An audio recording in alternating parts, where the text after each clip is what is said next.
नमस्कार दोस्तों, एक बार फिर से स्वागत है आपका हमारे यूट्यूब चैनल मोरल स्टोरी पर। तो दोस्तों, एक लड़का था, उस लड़के का बड़ा भाई था, जो खुद शादी नहीं करता था लेकिन छोटे भाई की शादी करवा देता है। अब छोटा भाई शादी करता है और दुल्हन आती है और काफ़ी अच्छी दुल्हन होती है, देखने में खूबसूरत होती है और बढ़िया संस्कारी लड़की होती है। अब छोटे भाई की शादी हो गई, अब कुछ महीने बीत जाते हैं दोस्तों, कुछ महीने के बाद बड़ा भाई जो है, उस लड़की जो नई दुल्हन बनकर आई थी, उसका जेठ लगता है, यह सोच रहा था अपने कमरे में और इसकी नींद खुलती है आधी रात में और इसको जो है अपने छोटे भाई से कमरे से आवाज़ें आ रही थी और इसका इसका मतलब इसको लगता था कि सुनना चाहिए और अपने छोटे भाई के दरवाजे के पास जा कर के आवाज़ें सुनता है। अब जब वो आवाज़ें सुनता है तो दोस्तों ये भी हैरान हो जाता है और फिर ये उस छोटे भाई की जो वाइफ़ होती है कुछ ऐसा उससे बोलता है जिससे कि उसके भाई की बहू भी जो उस जेठ की दीवानी हो जाती है। तो दोस्तों ये कहानी इसमें हम थोड़ा-सा विस्तार से जानते हैं, इसलिए वीडियो में आगे बढ़ने से पहले आपसे थोड़ी छोटी-सी रिक्वेस्ट है, अगर चैनल पर नए हैं तो चैनल को सब्सक्राइब ज़रूर कर लेना। तो दोस्तों ये घटना शुरू होती है मध्य प्रदेश से। मध्य प्रदेश में कूनो नाम की जो जगह होती, वहाँ पर रामू और राजेश 2 भाई रहते थे अपनी माँ के साथ। अब दोस्तों राजेश बड़ा भाई था, जिसकी उम्र के बारे में बात करें तो 37 साल थी और छोटे भाई रामू की उम्र 24 साल थी। अब दोस्तों इनके जो माता-पिता होते हैं काफ़ी साल पहले गुज़र चुके होते हैं। मतलब राजेश की उम्र 18 साल थी, तभी उनके पिता का देहांत हो गया था। उसके बाद राजेश दोस्तों खुद ही खेती-किसानी करता था। पहले भी थोड़ी-सी पिता की मदद कराया करता था, लेकिन फिर खुद ही खेती-किसानी करके अपना घर-परिवार चलाता था। मतलब छोटे भाई को पढ़ाता-लिखाता, रामू को और माँ की भी देखभाल करता था। अब दोस्तों खेती-किसानी ऐसा था, मतलब खेती-किसानी ऐसी थी, जहाँ से इनकी ज़्यादा आमदनी नहीं होती थी।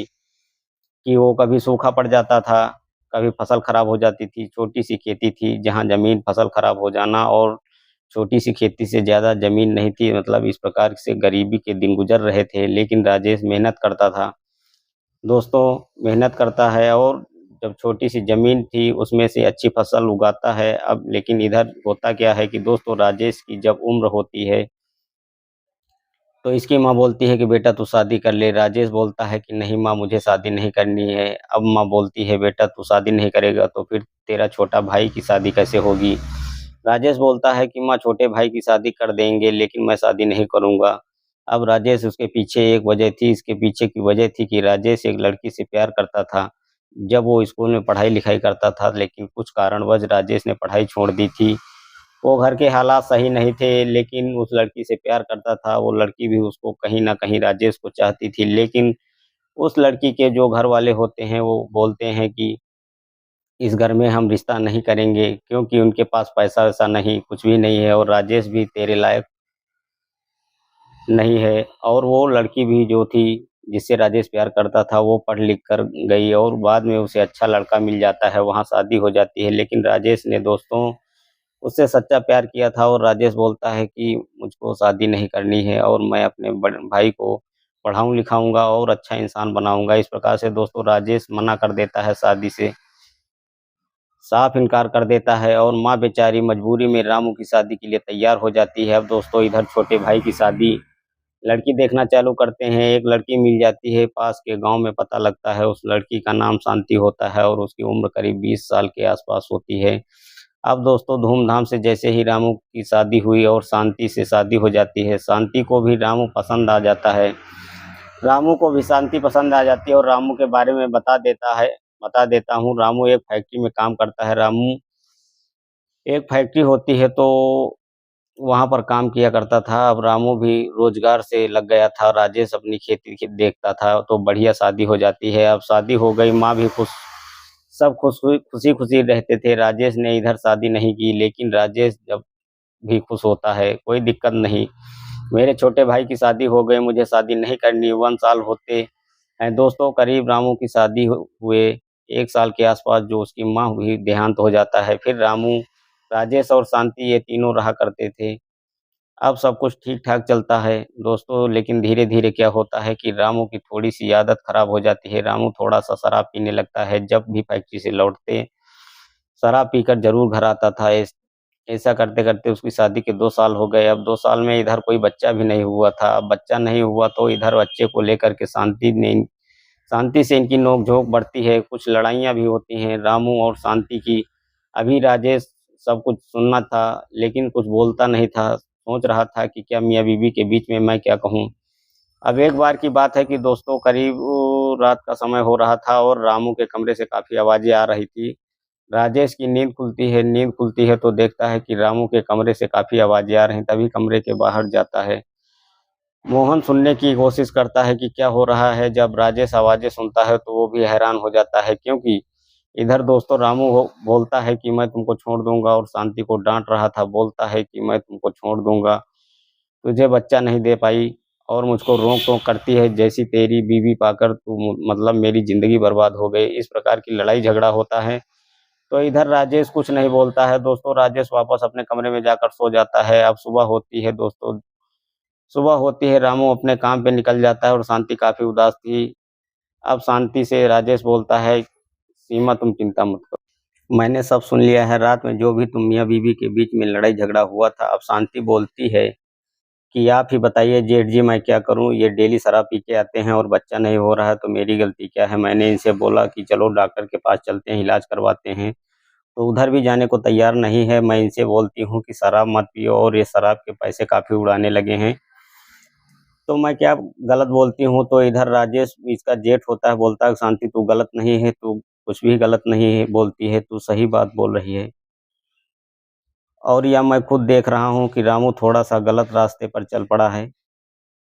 मैं खुद रामू को समझाऊँगा।" शाम को रामू आता है, रामू को समझाता है राजेश, लेकिन रामू जो है बोलता है अपने बड़े भाई से कि भैया आप हमारे मामले में मत पड़ो।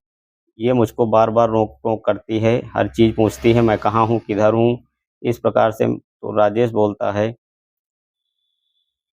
"भाई ये मेरी वाइफ़ ल लगती है, मेरी बीवी है, मैं इसका पूछने का हक है। तुझको जो अगर कुछ ऐसे अपशब्द बोले हैं तो बात अलग है। तेरे लिए खाना तैयार करती है, पूरा घर की देखभाल करती है, खाना बनाती है और मुझे खेत में जाने से पहले खाना पैक करके रखती है, पूरा काम करती है, तो इसमें गलत क्या है? तेरे से तो तू शराब पीता है और तेरी गलती है, रात में कई बार लेट भी आता है, लेकिन रामू अपने भैया राजेश से ही जवान लड़ाने लगता है और अपने कमरे में जाके सो जाता है। बोलता है, "भैया मैं जैसा भी हूँ वैसा ही रहूँगा, मुझे परेशान करने की ज़रूरत नहीं है।" अब इधर दोस्तों राजेश भी देखता है कि रामू उसका भाई आजकल बिल्कुल भी सही बात नहीं सुनता है, जिसके लिए जो है उनसे शादी नहीं करी। सोचा था कि मैं अब शादी नहीं करूँगा कि उसकी ना मनपसंद राजेश की जो लड़की थी नहीं मिली। वो सोचता है कि मेरे छोटे भाई को ही पढ़ा-लिखा कर आज की डेट में बोले तो उसको लगता है कि मैंने कहीं न कहीं गलती कर दी है, मैं भी अपना घर बसा लेता तो अच्छा था। अब दोस्तों उधर होता क्या है कि इस बार रामू फैक्ट्री में आ रहा था, फैक्ट्री से आते समय उसकी निगाहें एक लड़की पर पड़ती हैं जो कि वो सुलेखा नाम अब सुलेखा भी इसको देखती है। अब जब दोनों देखते हैं तो दोनों बात करते हैं, अब सुलेखा बोलती है कि अरे रामू, तो अब रामू बोलता है कि अरे सुलेखा तुम इधर बड़े दिनों के बाद क्या बात है? तो इधर दोस्तों ये सुलेखा के बारे में बता देता है, सुलेखा उसी गाँव की होती है, लेकिन वो शादी के बाद जो है वो दूसरे शहर चली जाती है, लेकिन उसका पति मर चुका था। अब एक लंबी बीमारी जब पति मर गया, तो वापस अपने मायके चली आई मतलब विधवा होकर कि सुलेखा एक प्रकार जो है सुलेखा उसी के साथ स्कूल में पढ़ा-लिखा करती थी, तो एक बार ये दोनों अच्छे दोस्त थे। ये तो सुलेखा सारी बातें बताती है कि ऐसी बात है मेरे पति का देहांत हो गया है, मैं इधर ही अपने माँ-बाप के घर पे रहती हूँ। अब इस प्रकार से दोस्तों ये रामू सुलेखा दोनों एक नंबर दूसरे का नंबर ले लेते हैं और जब भी मोबाइल नंबर लेते हैं तो कुछ चैट और व्हाट्सएप पर धीरे-धीरे बातें होने लगती हैं। अब दोस्तों ये बातें इधर तक ही सीमित नहीं रही, ये सुलेखा और रामू अफ़ेयर हो जाता है। अब ये दोनों जब अफ़ेयर हो जाता है तो दोनों इन दोनों के बीच में संबंध बनाना चालू होते हैं और यह संबंध जहाँ भी मौका मिले कहीं भी खेत में भी रामू संबंध बनाया करता था। जब इसका बड़ा भाई राजेश कभी शहर जाता, कभी बीच-बीच में शहर जाता था, राजेश कुछ काम से तो इसको पता रहता था कि आज खेत में कोई नहीं है, सुलेखा को खेत में बुलाया करता था। लेकिन एक बार क्या होता है कि जब ये खेत में इस प्रकार से संबंध बना रहा था, तो इधर राजेश आ जाता है। राजेश देख लेता है कि रामू जो है एक महिला के साथ संबंध बना रहा है, तो इस समय वो राजेश कुछ नहीं बोलता, उस समय कुछ नहीं बोलता। और जब ये घर आता है, तो घर आने पर उसको थोड़ा-सा अकेले में ले जाता है राजेश अपने छोटे भाई को, और बोलता है, "रामू, तू जो काम कर रहा है बहुत गलत कर रहा है, मैंने सब कुछ देख लिया है, तू आज क्या खेत में कर रहा था, तो बहुत गलत कर रहा है। अगर शांति तेरी बीवी को पता लगेगा तो बहुत दिक्कत हो जाएगी।" तो रामू बोलता है कि मुझे जो करना है मैं करूँगा, मुझे बेसिकली शांति पसंद नहीं है, मैं सुरेखा से मैं प्यार करता हूँ। अब इधर राजेश को काफ़ी गुस्सा आती है। राजेश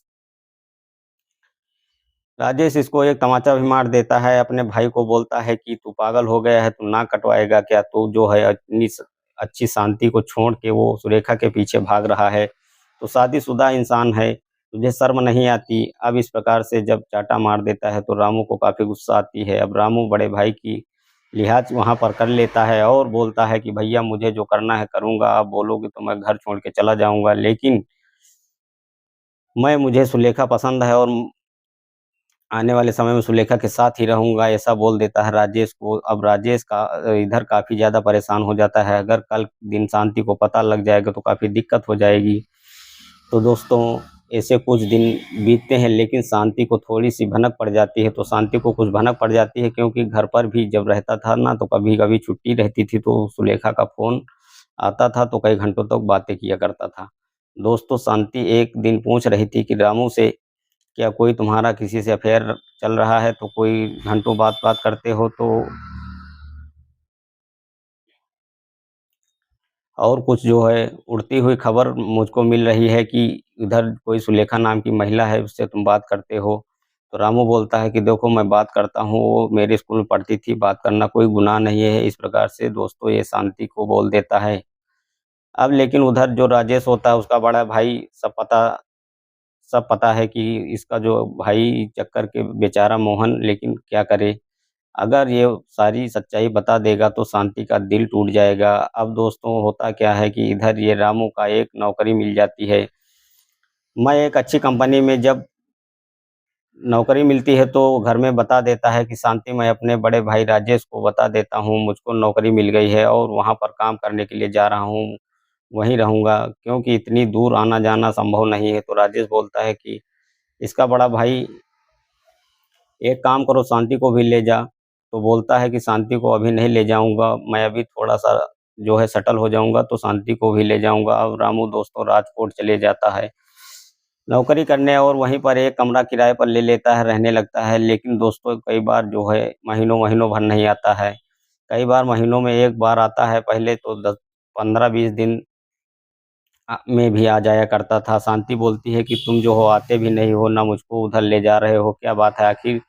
उधर ये रामू बोलता है कि देखो, मुझे छुट्टी नहीं मिलती है, मुझको काफ़ी काम रहता है। दोस्तों, इधर होता क्या है कि शांति को कुछ ऐसी जानकारी मिलती है कि उधर जो सुलेखा महिला थी, जो गाँव में रहती थी, वो भी नहीं है। वो भी शहर चली गई है, और वो शहर में भी कहीं नहीं, राजकोट गई है। जो शांति जो है राजेश को बताती है, अपने जेठ को बताती है कि जेठ जी, मुझे लग रहा है कि पति का अफ़ेयर है। बेचारा मोहन कुछ नहीं बोलता है। मोहन सोचता है कि मैं शांति को क्या बताऊँ, उसका दिल टूट जाएगा। राजेश बोलता है कि अरे शांति, ऐसा कुछ नहीं है। मुझे नहीं लगता है कि मन वहाँ कोई बात थोड़ा-सा सेटल हो जाएगा, रामू तो तुमको भी बुला लेगा। अभी राजेश दोस्तों अपने भाई को फ़ोन ही करता है, तू शांति को इधर ले जा, तेरी बीवी इधर-उधर रह रही है, तो जो है उधर क्या कर रहा है, तो उसको सब पता है कि तेरी बीवी ले जा, नहीं तो इसका अंजाम बहुत बुरा होगा। लेकिन दोस्तों, राजेश जो बोल देता है, मुझको नहीं ले जाना है शांति को, और तुमको इतना ही ज़्यादा ख़्याल है तो तुम रख लो मेरी बीवी को, ऐसा उल्टा अपने भाई से कह देता है। तब दोस्तों उधर जो है शांति, लेकिन शांति को कहीं न कहीं शक हो जाता है। शांति जो है क्या करती है, अपने जेठ से बोलती है कि जेठ, मैं थोड़ा-सा अपने भाई से मिल के आती हूँ, बहुत दिन हो गए हैं, भाई से नहीं मिली हूँ। राजेश भी, उसका जेठ बोलता है कि ठीक है शांति, तुम अपने भाई से मिल के 2 3-4 दिन रुक कर वहाँ से आ जाना आराम से, कोई दिक्कत नहीं है। तो उधर शांति बोलती है कि जेठ जी आप चिंता मत करना, मैं जल्दी ही आ जाऊँगी, क्योंकि थोड़ा-सा खाने-पीने की परेशानी, खाना बनाना, और राजेश अकेला रहता था, और शांति जो है अपने जेठ की काफ़ी इज़्ज़त भी करती थी, काफ़ी जो है उसका ख़्याल भी रखती थी। अब राजेश भी जो है शांति को कोई कमी नहीं होने देता था, क्योंकि रामू भी पैसे नहीं देता था। लेकिन राजेश हमेशा हर चीज़ की ज़रूरत, कुछ ही चीज़ की ज़रूरत होती थी जो राजेश से बोलता था, शांति तुझे कुछ भी चाहिए तो मुझे बताना, पैसे दिया करता था, और राजेश बोलता था कि मुझको पता है रामू तुझको पैसे नहीं देता है, तुम कुछ पैसे रखो घर के खर्च के लिए। तो ये जो जेठ होता है बोला कि बहू, दोनों एक-दूसरे को ख़्याल रखते हैं। अब शांति दोस्तों क्या होती है कि ढूँढते-ढूँढते वो राजकोट पहुँच जाती है, रामू की खोज करती है, रामू क्या कर कर रहा है, क्यों नहीं? कहीं न कहीं शांति को शक हो गया था, और ऐसे ही होता है दोस्तों। जब रामू ने कमरा लेकर के रखा था, शांति को पता चला तो वो फैक्ट्री पर नौकरी लगी थी कि राजकोट में, वहाँ उसका एड्रेस पूरा निकलवा लेती है कि कहाँ रहता है रामू। सुलेखा को रंगे हाथ पकड़ लेती है कमरे में। शांति जब रामू का दरवाज़ा खटखटाती है तो उधर रामू दरवाज़ा नहीं खोलता है, उधर सुलेखा दरवाज़ा खोलती है। इधर सुलेखा भी हैरान हो जाती है कि शांति आ गई, और रामू भी एकदम से आ आ जाता है निकल के, कौन आया? तो देखता है कि उसकी बीवी। अब दोनों इधर शांति काफ़ी लड़ाई झगड़ा करते हैं अपने पति से। "तू इधर ऐसा क्या कर रहा है? इधर हमारा तेरा तलाक भी नहीं हुआ, तू एक साथ 2 के साथ कैसे रह रहा है?" काफ़ी लड़ाई झगड़ा होता है। उधर मोहल्ले वाले सब इकट्ठा हो जाते हैं, और कोई जो उधर पुलिस को फ़ोन कर देता है, पुलिस में फ़ोन कर देता है तो पुलिस आ जाती है, तीनों को ले जाती है। उधर सीमा एफआईआर लिखवाती है, रामू जो है मेरा पति है, मैं उसकी बीवी हूँ, ऑफ़िशियल बीवी हूँ, और ये दूसरी महिला के साथ रह रहा है। तो शांति के बयान पर जो पुलिस केस दर्ज करती है, हालाँकि भाई के रामू रामू गलत कर रहा है और उसकी बीवी है। इधर राजेश को पता चल पता लगता है, राजेश तुरंत ही भाई राजकोट पहुँच जाता है, राजेश भी पहुँचता है। इधर किसी को भी किसी तरीके से थाने में सेटल करवाता है, और कि बोलता है कि सर ये घर का मामला है, हम इसको देख लेंगे। तो पुलिस वाले बोलते हैं कि भाई तेरे घर का मामला है, तू लोग देख लो। कोई इस प्रकार की, ये रामू जो है शादीशुदा है, और अगर ऐसा ही कर रहा है तो रामू गुनाहगार है। रामू को हम अंदर डाल देंगे, तो किसी भी तरीके से मामले को ये दोस्तों राजेश किसी तरह से निपटा लेता है। लेकिन उधर जो शांति जो है वह राजेश के साथ नहीं रहना चाहती थी, रामू के साथ नहीं रहना चाही। इधर राजेश भी बोलता है कि सीमा अब तुम उसके साथ मत रहो, क्योंकि उसने जो है हद पार कर दी है। अब मेरा छोटा भाई नहीं, आज से मैं मेरा छोटा भाई नहीं है। इतनी ज़्यादा जो है मुझे उम्मीद नहीं थी कि इतनी ज़्यादा रामू बिगड़ चुका है। रामू बोलता है कि सुलेखा से प्यार करता हूँ, मैं सुलेखा के साथ ही रहूँगा। तो दोस्तों इधर क्या होता है कि शांति जो है उधर डिवोर्स के लिए फाइल कर देती है, और इधर जब डिवोर्स के लिए फाइल करती है तो फिलहाल ये जेठ के साथ ही रह रही थी। अब इधर जो शांति बोलती है कि राजेश बोलता है कि उसके जेठ जी, अब मैं जो इधर सोच रही हूँ, मैं कहीं चली जाती हूँ, मैं खुद अपना काम-धंधा करती हूँ, क्योंकि अब रामू ने तो मुझको छोड़ दिया है, और रामू छोड़ दिया है तो इस पर इधर अब मैं रह के क्या करूँगा? मेरा पति तो नहीं है, मैं इधर बस ये आपकी ये चिंता होती है, आप अकेले कैसे रहोगे? अकेले में आपका वही काम, खाना बनाना सब करना, आप खेत में जाते हो, इतनी मेहनत करते हो, तो कौन आपको खाना बनाएगा? बस इसको इसी चीज़ की चिंता थी, ऐसा शांति बोलती है। अब दोस्तों इधर जेठ भी कुछ ऐसी बात बोलता है कि उधर शांति भी हैरान हो जाती है। अभी जेठ जेठ इसका राजेश बोलता है कि शांति ऐसा है, तुम कहीं से भी गलत नहीं हो, और तुमने कभी कोई गलत काम नहीं किया है, जो भी काम किया है मेरे भाई ने किया है, और तुम चाहो तो मेरा ख़्याल रख सकती हो। शांति बोलती है कि जेठ जी, मैं समझी नहीं। राजेश बोलता है कि शांति तुम इसी घर में रह सकती हो, अगर तुमको ऐतराज़ नहीं है तो मैं तुमसे शादी करने के लिए तैयार हूँ। मेरे भाई ने धोखा दिया है, लेकिन मैं तुमको धोखा नहीं देना चाहता। हालाँकि कभी शादी करने के लिए नहीं सोचा था मैंने, कभी शादी करूँगा, लेकिन तुम काफ़ी अच्छी लड़की हो। मैं काफ़ी जो है महीनों से, सालों से तुमको जानता हूँ, और तुम काफ़ी अच्छी, तुम कभी गलत नहीं हो। कहीं न कहीं मुझको पसंद आ गई हो, तुम्हारी मर्ज़ी हो तो, अगर तुम्हारी मर्ज़ी नहीं है तो तुम घर छोड़कर जा सकती हो। शांति भी दोस्तों बोलती है कि जेठ जी आप मुझको भी काफ़ी पसंद हैं। मेरे पति ने तो कभी मेरा ख़्याल ही नहीं रखा, जो भी ख़्याल रखा है आप ही ने रखा है। लेकिन कई बार सोचती है कि अगर पति मुझे मिलता है तो आप जैसा, लेकिन कैसे बोलती, क्योंकि आपका रिश्ता मेरा रिश्ता अलग है। आपने तो मेरी बात की, दिल की बात बोल दी।